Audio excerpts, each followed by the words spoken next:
Hey, welcome back to the Comic Cosmos. Today we're reviewing Stargirl Season 1, Episode 9, giving you an in-depth breakdown, Easter eggs, and theories on the episode. So of course there'll be spoilers on the episode. So if you haven't seen the episode, I really recommend you go watch the episode. Don't worry, I'll wait. Anyway, take a seat and get ready to dive deep into Stargirl Episode 9. So the previous episode was Shiv Part 2, I think. So basically the JSA found more stuff about the ISA, and of course Courtney fought Cindy, and we also were shown a few scenes of Henry King Jr., which ultimately teased this episode where we got to learn more about Henry and his father and the origin of their powers, and of course with an amazing ending which sets up the high stakes for this next episode. So the episode starts with a flashback of what it says just decades ago, so yeah, no specific amount of years this time like they've done in the previous episodes, but just a few decades ago, I guess. Anyway, we see Henry King Sr., who we see is like dealing with like the same things we've seen Henry Jr. deal with. And he is almost robbed or hijacked, you could say, and he's almost unintentionally gives him a brain seizure, and he then makes sort of video log of what is going to really come in handy and a big help for Henry Jr., as his dad isn't there to teach him in person. This flashback also shows us that Henry King Sr. wasn't always the ruthless killer he used to be, and almost shows us, which they've done with a lot of the Injustice Society villains very well, that they all kind of have a justifiable reason, or at least they think they're doing what is right and for the good of humanity. And I think that they've done that really well. So back in the present, we see Henry Jr., who had just had a run-in with Shiv and Stargirl, and he goes to his father's secret room, which he found last episodes, and finds these tapes, and he basically starts watching all these recordings, which help him to better use his powers. We also find out how Brainwave got his powers, which was from an experiment that he was working on to expand the human mind, I think he said. And after he didn't get it approved to test on humans, he did what any normal person would do when they aren't allowed to test experimental, dangerous procedures. He did it on himself. And this gave him his insane abilities, and obviously, this is what also passed it on to his son. In one of the recordings, we see that Henry Sr. learns that when he reads people's minds, he always hears the horrible things that they say in their mind, and it makes him want to kill them.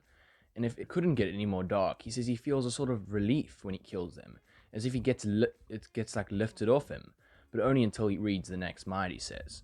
Back with Courtney and Pat, Courtney is actually trying to convince Pat to try to recruit Henry for the JSA, as she thinks he is a good person inside and that he could help them. And Pat is obviously skeptical, and he's more concerned that Dragon King is in Blue Valley, as he says he wished that the ISA were just here to retire, but he comes to realize they definitely have some sort of plan in play. He then tells Courtney a little bit about another team he was a part of that fought Dragon King before. They were called the Seven Soldiers of Victory, with 8 members, so I guess either they couldn't count or someone joined after it was named. So the team consisted of Pat Starman, who we know as the Star-Spangled Kid, the Vigilante, the Crimson Avenger, Wing, the Shining Knight, which we'll be learning more about in the later episodes. There are also 2 other members who they don't mention, who are Speedy and Green Arrow, so yeah, bit of extra information there. Subscribe. I also think it would be interesting if we see any other members other than the Shining Knight anytime later or next season, as the show definitely has been confirmed to have a second season. We then actually see Janitor Justin with his mop, which turned into the Cosmic Staff, which was a little weird, but I think it was just him remembering the staff, as he knew Sylvester Pemberton, who used to use the staff. This is like a cool little teaser for upcoming episode, which will reveal more about his character.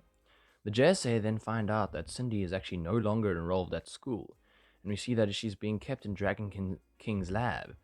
And we see that Dragon King is planning to use Henry King Jr., who he knows has powers, to get the machine working, as his father is still in the coma, for then at least. He also reveals that he should have the machine done in a week's time, so the JSA better act fast if they want to stop the ISA. So Henry King Jr. is learning more about his powers from his dad's tapes, as they're all about him learning what he can do. And we see he's getting the hang of it. And we see him go down like a darker road like his father did, when he says he realizes that everyone is actually a monster. And we see he reads the housekeeper's thoughts and almost lashes out, but that is the point where he starts to go down the road of starting to become a villain, or at least he kind of understands why his father was part of the ISA. Henry then hears his father in his head, so he obviously goes to the hospital to see what's going on.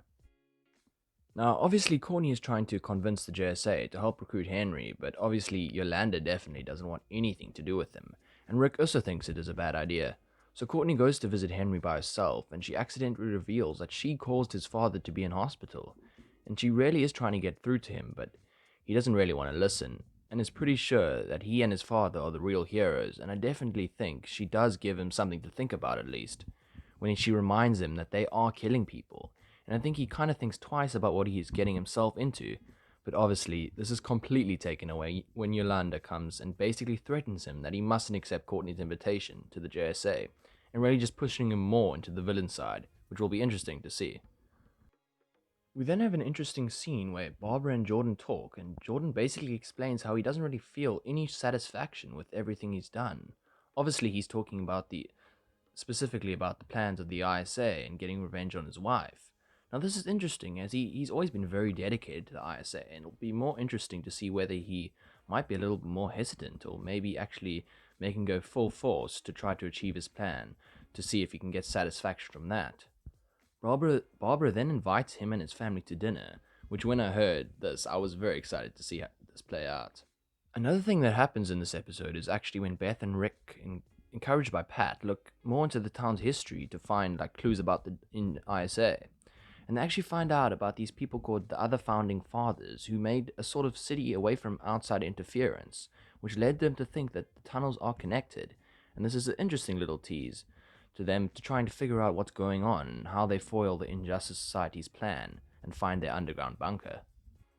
We then get probably what I would say was the coolest scene of the episode, which is when the McKents come over for dinner, and obviously Courtney realizes that Cameron is actually Jordan's son. And it seems that it's going to go quite well, and I was worried that Jordan was actually going to find out that like Courtney was Stargirl, but actually it turns out that Courtney was the one to get suspicious, and she brings a hot dish to the table, and she sees that Jordan holds it with his bare hands, and she's then like, oh, he's Icicle. She then tells Pat, who is first skeptical, but I think he believes her, and that'll be interesting, especially as he works so closely with Barbara. And this was like also very interesting to see, as Courtney has really gotten quite close to Cameron and was going to the school dance with him, so definitely going to have some interesting scenes later on. And just before Jordan leaves, it really seemed like he knew. It was like the moment when Cindy revealed she knew, but yeah, wow. Anyway, we get a big moment later on when Barbara finds Pat and Courtney in the basement with the cosmic staff, and obviously it was going to happen sometime, and I really just can't see how they're going to get out of this one. So it's definitely going to play a big part in the next episode. And then, as if this episode hasn't had enough cliffhangers yet, we revealed in the last scene when Henry is back at the hospital with his father, and we see a lawyer come in, and Henry reads his mind and basically finds out that he's trying to scam them and get their money. In all Henry's anger that was keeping in just spills out, and he kills the lawyer. And this leads actually Brainwave to wake up, and yeah, wow, an amazing tease for the next episode, as now they have two crazy telekinetic telepath bad guys to deal with. Now, this overall was really fun episode with some really cool scenes, and I just really did enjoy it. The episode also did quite well in building anticipation for the next episodes, and especially next episode, which is called Brainwave Jr. I hope we really get to see some more cool, awesome reveals. As always, thanks for watching the video. I hope you enjoyed. If you did, I would appreciate a like, and I'd love to know any thoughts you had on the episode, or any theories or Easter eggs you think we missed. Anyway, you can contact us on Instagram at the Comic Cosmos. That's it for now. Until next time, cheers.